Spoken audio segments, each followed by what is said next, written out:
Think tanks mobilize expertise to influence the policymaking process, and they push for change through ideas and networking. For policymakers, they offer evidence-based discussions on many topics, such as the environment and sustainable development. So what are the main objectives of environmental think tanks? Why are they so relevant for policymaking and for policymakers? How are such think tanks formed and by whom? What effects has the European Green Deal had on think tanks in Europe? All of these questions are of high importance for policymakers and for think tank experts as well. And today, we will discuss these questions with Camilla Bausch, Scientific and Executive Director of Ecologic, an independent think tank for environmental research and policy analysis. Dr. Bausch is an expert in climate and energy policy. She was a long-standing part of the German delegation to the UN climate negotiations, and from 2009 to 2014 a board member of Greenpeace Germany. She is spokesperson for the Ecological Research Network and member of several advisory boards. And currently, she serves as a co-chair of the T20 Task Force on Climate Change, Sustainable Energy and Environment. Camilla Bausch, thank you very much for taking the time for this interview today. Hello, thank you. Ecologic Institute has been ranked in first place worldwide among environmental policy think tanks. Congratulations. And it has been in these top ranks for more than 10 years, so for more than a decade. How did you achieve the first place of the global think tank ranking? Well, first of all, I must say we were almost a little surprised and are quite humbled by this honor. It's a perception-based index, and that we are perceived to be excellent in this context. Thank you, and to everybody who voted. And we are in very good company, I must say. For example, on second place, it's Stockholm Environment Institute, an excellent think tank with a broad global reach. And we cooperate with them in a European think tank network, which is called Think Sustainable Europe. And also, like from a German perspective, for example, the Wuppertal Institute made it among the top 10, and we work with them in the EcoNet, which is the Ecological Research Network, focusing on transdisciplinary environmental research. So I think they are great peers among us. So the first place is the first place, but it's still, there are many other grades out there.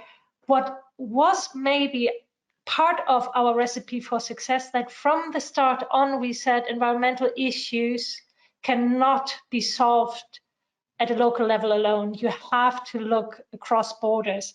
And with huge crises like biodiversity crisis, climate crisis coming up, this has become a topic around the world by now. And secondly, from start on 25 years ago, we said environmental policy is not a niche, but it's cross-cutting. It really affects everybody and everything, every single policy area. And again, by now, this has been broadly recognized. And if you look at the European Green Deal, which was launched by Ursula von der Leyen and her commission, you can see suddenly climate protection is a leading theme for all policy areas. And that is really what we started with. And thirdly, maybe we, from the start, said it's really important to work with the stakeholders, with the policymakers together to understand what their needs are, what the possibilities are, and to shape and design options for solutions which are actually actionable. So this transdisciplinary, multidisciplinary approach probably was also part for success. Which policies are the ones where environmental issues best link up to, and where do you see gaps where you still need to work on this integration of sustainability and environmental issues into sectoral policies?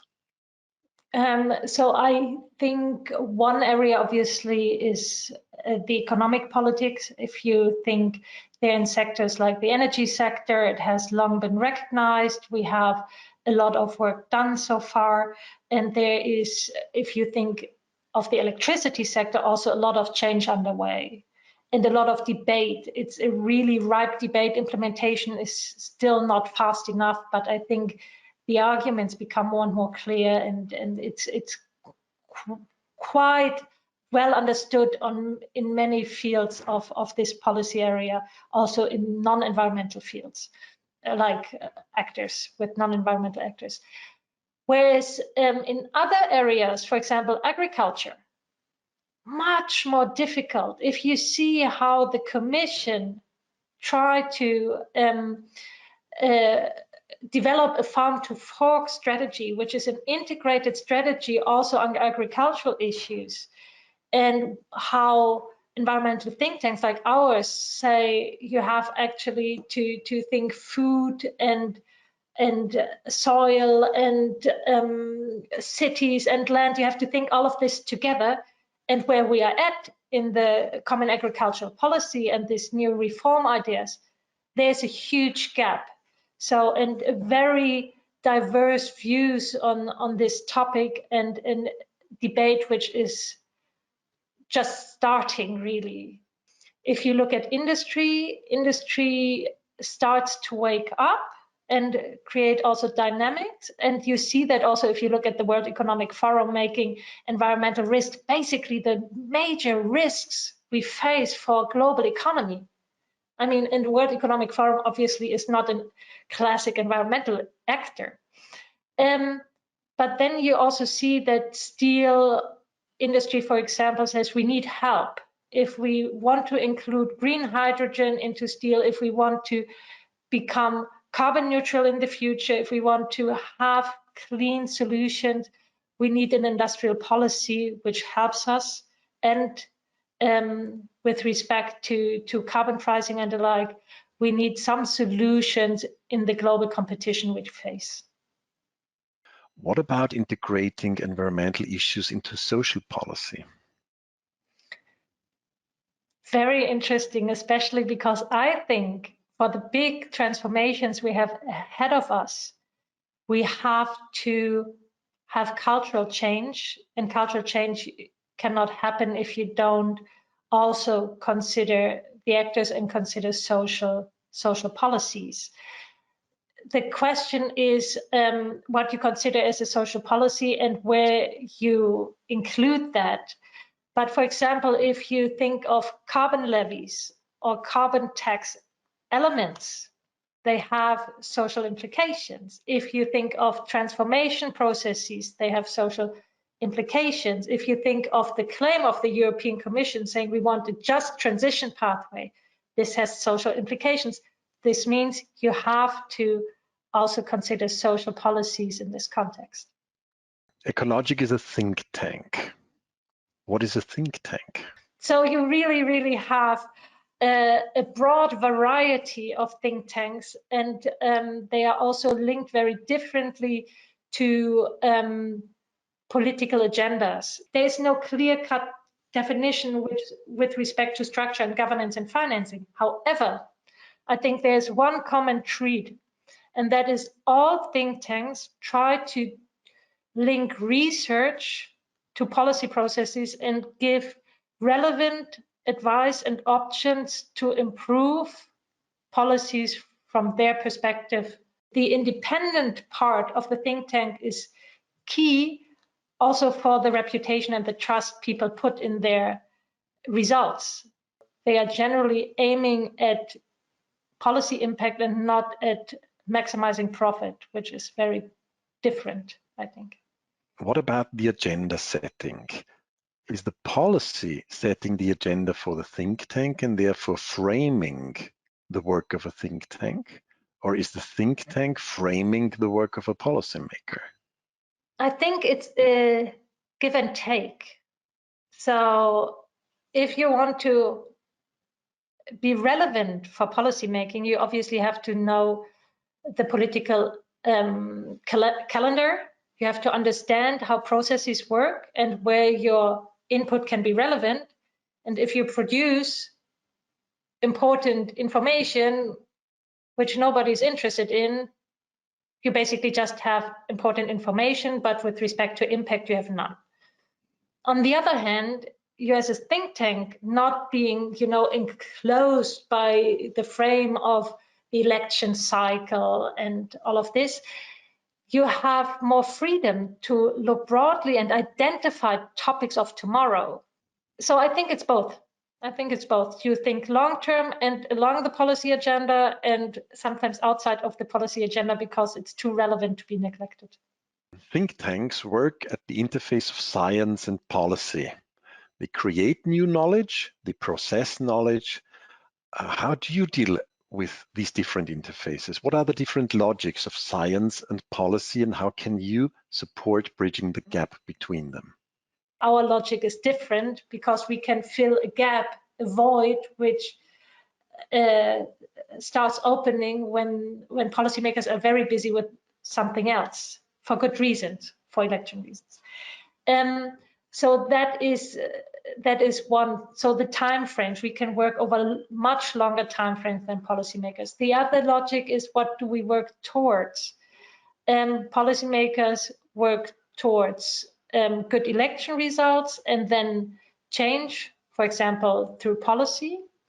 We work towards understanding and developing solutions and options. So it's very helpful for a policymaker who might not have enough time to develop all of this in depth and really do the research when he has somebody who can help him identify this.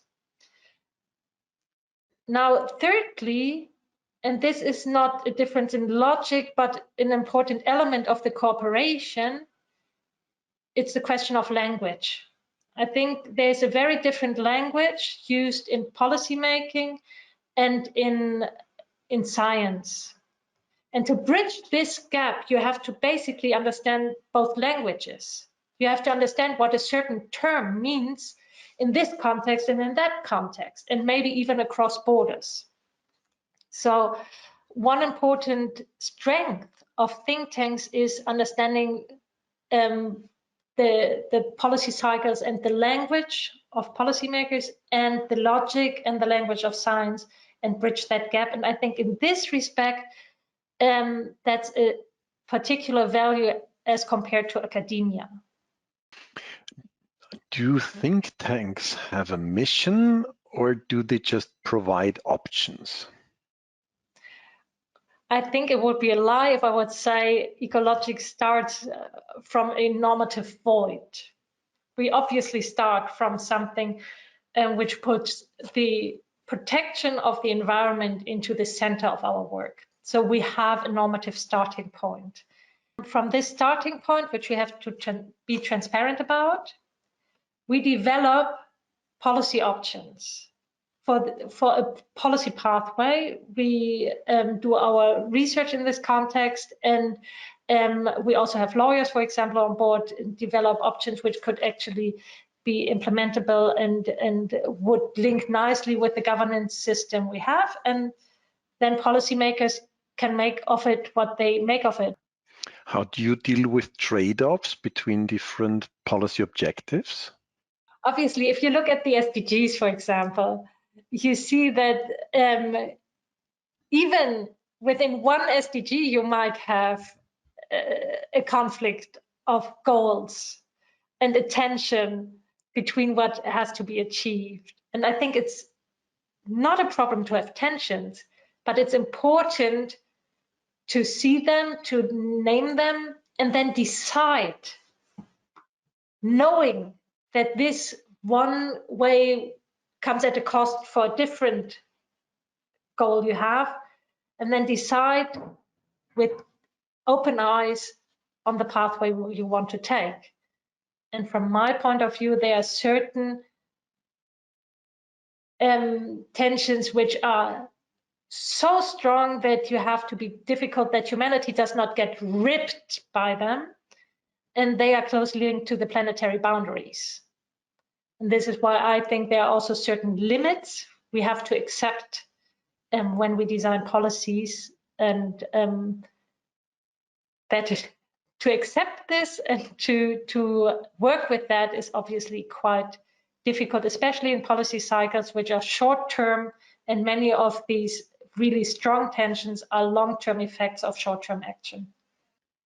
The European Green Deal contains many policies that Europe will be implementing over the next years. How have environmental think tanks reacted to the European Green Deal, and are they informing policy making and strategies that are part of it? For the first time, climate change is the integrating topic for all policies. So an environmental crisis has become the defining element of a policy agenda of the European Commission. That is massive. It changed the whole rhetoric. So if you in former times thought the environmental ministry is the small ministry, rather new, kind of feel-good topics on the side, but here is real economics, here is real security issues. This has completely changed. Climate change and environmental issue is not relevant for the future of economy, for the future of security, for the future of stability. For the future of culture. Just think of the European Bauhaus or think of the change we envision. Do you think that the corona crisis now will put growth policies and economic policies again in the focus and environmental issues to the periphery? We have high unemployment rates, we have an economic downturn, we have one of the biggest economic crises we ever had. Will this draw a shadow on the quite ambitious environmental mission and environmental goals that we have? I think it can be a chance or a challenge both. If you look at last year in March, when Corona really hit Europe, or beginning of the year, if you take the first really terrible moments and phases in Italy, for example, there was a fear that the whole Green Deal will be totally sidelined. If you look at it now, actually the Commission, including the member states, didn't lose their track. They actually followed the pathway laid out with a little delay, but there was minimal. And it was last year, during a terrible Corona year, that the heads of state decided to increase the climate goal of 2030 to 55%. It was the climate law which really made great progress. It was also regulations which already, were decided upon beforehand, really pushing electric vehicles to the streets. So I think so far it's not that Corona totally sidelined it. Even different, if you look at social tensions and social neglect and issues, they came to the forefront during Corona and showed how important it is to be resilient and how fragile systems are. And this is just a foretaste. This is a taste of what can happen if we don't successfully fight the big environmental crisis of these days. I think it might have even heightened the sensibility, even though that is also not decided. I'm not saying it has, but there's the potential. So I think it's not decided.